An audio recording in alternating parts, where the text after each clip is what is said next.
BMKG telah mengeluarkan peringatan dini cuaca ekstrim mulai tanggal 12 hingga 16 Februari.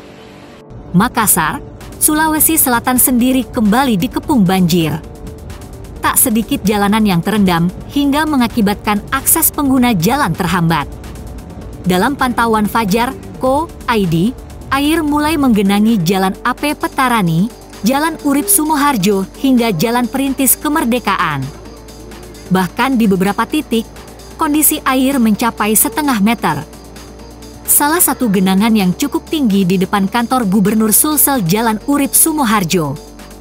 Wali Kota Makassar, Muhammad Ramdan Pomanto mengeluarkan instruksi kepada Satuan Kerja Perangkat Daerah, SKPD, dan seluruh masyarakat menghadapi siaga banjir.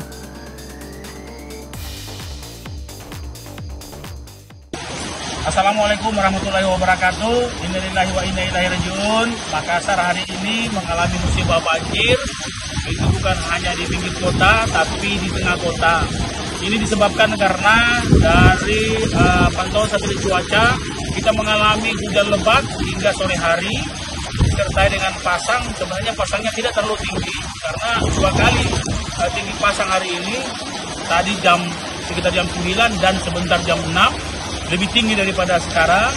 Nah, kami bersama Pak Lurah dan Infokom serta PMK dan seluruh SKPD Kota Makassar hari ini turun ke lapangan untuk memastikan masyarakat dalam keadaan selamat, terutama dalam soal listrik.